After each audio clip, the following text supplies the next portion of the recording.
Without your candidates, you have nothing to promote to clients. Therefore, your sourcing ability and your ability to build lasting relationships with candidates is really one of the most important things that you first learn when you're trying to build a recruitment desk. Sourcing relates to all the behaviours and activities that you do day to day to generate a candidate pool that you can present to clients. And some sourcing activities enable you to generate candidates quickly, which enable you to put candidates forward for roles that are live today. And other sourcing activities may well represent longer term activities where you're building relationships with people over time. One of the key differentiators between agencies is not necessarily their understanding of their technical discipline, but really about their ability to find candidates faster than everybody else. Therefore, having a pool of candidates that you know are actively looking in the market, you've got a relationship with them, you know what they're looking for, you know what they'd like, is very, very significant in you differentiating yourself from the competition. The challenges that many resources or recruiters face when sourcing is how to balance that proactive approach to recruiting, which is finding candidates for jobs you may not have live jobs for today, and reactive recruiting, which is finding jobs that you've got live today. The market has veered very much towards focusing just on finding candidates for the jobs that you've got today. And the danger of this is that you lose the aspect of building a relationship with candidates. It's a bit like you're trying to build a business on one-night stands, where actually long-term relationships are what's going to leave you fulfilled in your career and your life's purpose. So when we think about resourcing, let's try and think about it not just about finding someone for a job today, but also about how we can use that relationship to build us referrals and recommendations, leads, and ultimately really solid placements that transition into client relationships in the future.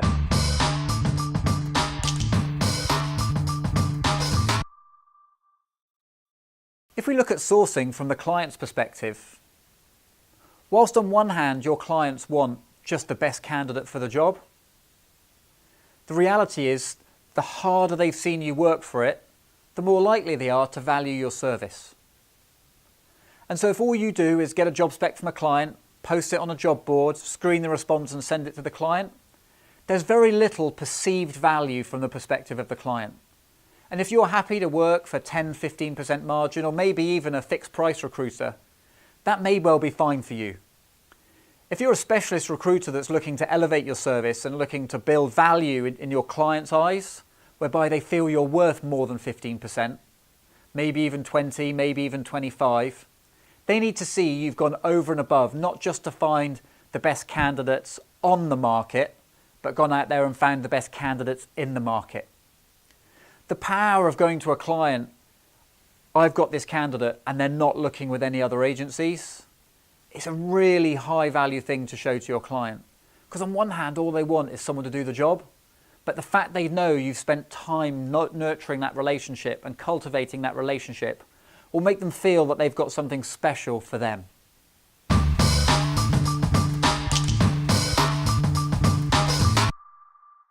So let's look at the different sources of candidates that you've got available to you. Each one of them has the relative pros and cons and how it helps your business.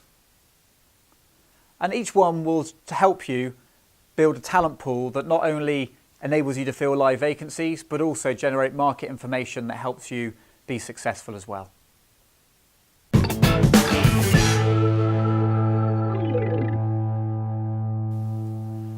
Probably the most easily accessible form of candidates are those candidates that have CVs on CV databases or job boards, such as Monster and Reed. Those are candidates that have basically posted their CV and gone, I'm looking for a job. The great thing about that type of candidate is that you know they're actively looking for a job, so they're unlikely to be counter-offered by their existing organisation or unlikely to accept any other opportunities. The other good things about those type of candidates is because they're active in the market, they may well be dealing with lots of types of agencies, which is on one hand bad. On the other hand, they're going to have lots of leads and market information about where they're going for interviews. And probably the best thing about candidates on CV databases is that you know where they're working at the moment is going to have a vacancy in 60 to 90 days, which will give you an opportunity to build that relationship ahead of time to pick up that role when people leave. The downsides of candidates from CV databases is that because they're active with all the agencies, they're much more likely to have multiple processes going on at the same time, which means whilst you might get them an offer, they may well have other offers at the same time as well. They may also have unrealistic expectations about their level of marketability if they've got lots of active interest from other agencies, but also they could be applying directly through organisations.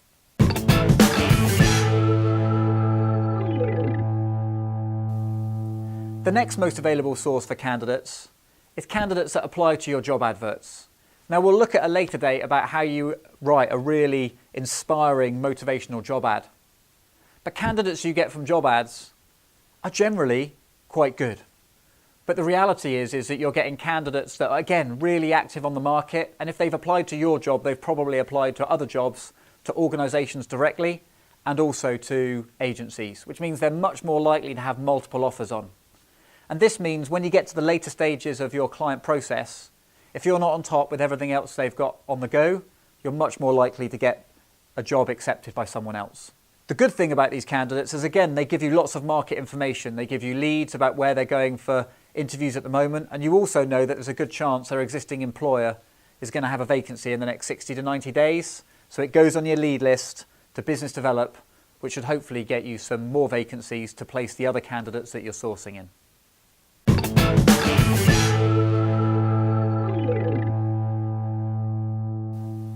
The third area, and one of the most underutilised in the recruitment business, is leveraging the existing database your organisation has. The likelihood is you work for a specialist agency where you're filling a specific type of skill set day in, day out, month in, month out. And that means whilst you might have only been at the organisation for a few months or a couple of years, your organisation will have a big bank of candidates that at some point has been registered with them. And whilst they may be on other agencies' databases, the good thing is that if you can contact them and update them on their current situation, you may be able to reactivate them and get them actively looking in only your vacancies, which not only means you get less competition from other agencies, what you're also able to do is promote value to the client that you're leveraging your own organisation's intellectual property rather than just posting a CV on a job board. One of the things you may have to learn by doing this is increasing your ability to search and query your existing database, whether that be Bullhorn, Adapt or iProfile, or even something like Recruit So Simple. But it's definitely worth learning that, so whilst all your colleagues and your competitors are looking on job boards, you can be finding those candidates that no one else knows about that are just sitting there ready to be activated.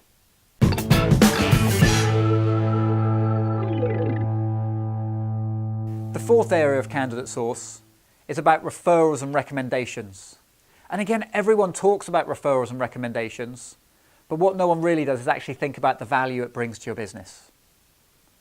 What referrals and recommendations bring to your business is a group of candidates that have come with existing sets of credibility. You will already have a relationship with that candidate as you leverage the relationship that you have with the person that referred them to you.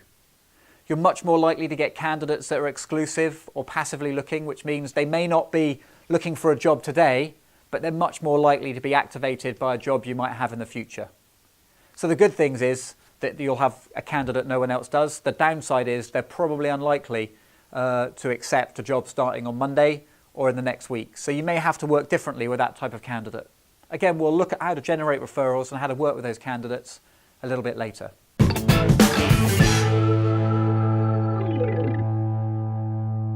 The last source of candidates is through direct approaches, and that's where your activities on LinkedIn or other forms of social media, or even just leveraging companies' websites, come into play. LinkedIn is one of the best sources for candidates because really it's about a big job board. They're not saying what they earn, they're not saying that they're looking for a job, but what people are doing is effectively showcasing their skill sets and achievements that they've had in their existing organisations. And so candidates sourced from LinkedIn or other forms of social media, on one hand, may make you think you can generate candidates no one else has. On the other hand, it is the playground for recruiters. And actually, everyone's sort of worked out that LinkedIn's where you go if you want a job, but you don't want to tell everyone you're looking for a job. So using LinkedIn is really important for you, but what I'd encourage you to do is think about not just looking for people on LinkedIn, but how do you use other forms of social media such as Google+, Twitter and Facebook to try and find those candidates no one else can.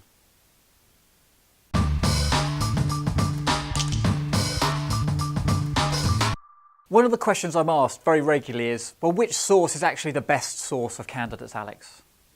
Which one should I go and get all my candidates from? Should I have all referrals and recommendations, or should I have all my candidates from job boards? And the answer is really about having a balance. Candidates from job boards and CV databases give you the turnover of candidates that you need to make sure you've got fresh candidates to put forward in front of clients. Referrals and recommendations and sourcing candidates through LinkedIn and building a passive network is really about building something that no one else has. And so my message is always about trying to develop a balanced sourcing strategy whereby every day you're doing a little bit to find candidates no one else has by making sure you always ask for referrals and recommendations, but also to be putting regular time into writing really powerful job adverts, to be regularly searching the CV databases to look for those great candidates that do from time to time occur. At the end of the day, it's the blend that will help you be successful, and the challenge for you is just working out which percentage should be which. My personal preference is you need 50% candidates from referrals and direct sourcing, and you need 50% through the online databases and job adverts. But what I'd encourage you to do is go and speak to your manager and ask them what they'd like your balance to be, and then work towards that.